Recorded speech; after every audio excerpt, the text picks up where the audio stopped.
नमस्कार दोस्तों, स्वागत है एक बार फिर से आप सभी का प्यारा उत्तराखंड में।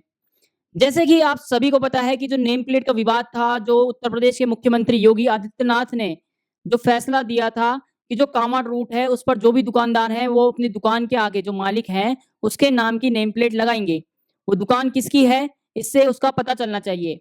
हालाँकि सुप्रीम कोर्ट ने उस पर एक अंतरिम रोक लगा दी है, लेकिन उसके बाद एक नया विवाद अब दोबारा से खड़ा हो रहा है। आपको बता दें कि वो दूसरा विवाद हरिद्वार से ही है। जो कांवड़ मार्ग है, उस पर जो मस्जिद और मज़ारें थी, उसमें पर्दे लगवा दिए थे और उसके बाद उनको हटवा भी दिया था महज़ 4 से 6 घंटे के अंदर।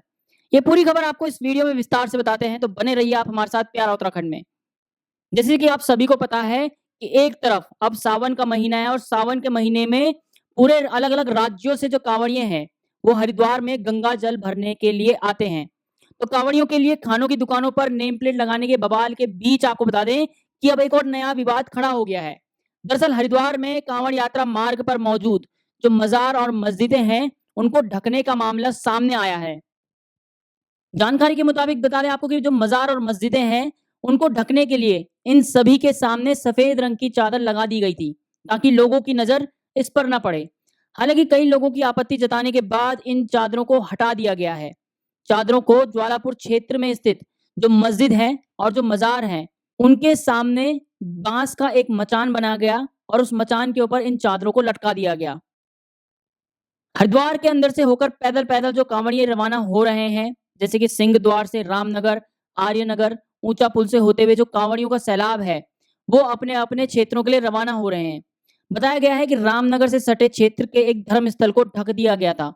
शुक्रवार को धर्मस्थल को ढकने को लेकर विवाद की स्थिति पैदा होने लगी, जिसके बाद धर्मस्थल के बाहर जो पर्दे लगे थे, उनको अगले दोपहर को ही हटा दिया गया। इसमें कहा यह जा रहा था कि किसी तरह का कोई विवाद पैदा ना हो पाए, इसीलिए ये पर्दे लगाए गए थे।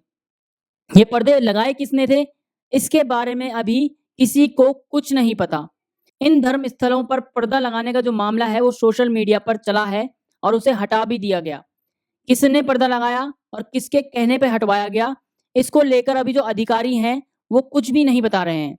अधिकारियों का दावा है कि उन्हें जानकारी ही नहीं है कि पर्दा किसने लगवाया और वो पर्दा उन धर्म स्थलों में से किसने हटवाया। इस पर जो मंत्री हैं सतपाल महाराज, कैबिनेट मंत्री हैं सतपाल महाराज, उनका भी एक बयान सामने आया है।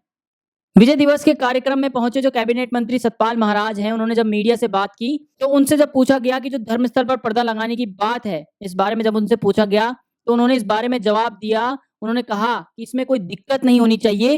उन्होंने यह भी कहा कि इसका उद्देश्य यही है कि कोई भड़के ना, कोई उत्तेजना ना हो, कांवड़ यात्रा सुचारू रूप से चले, इसका ध्यान रखा गया है।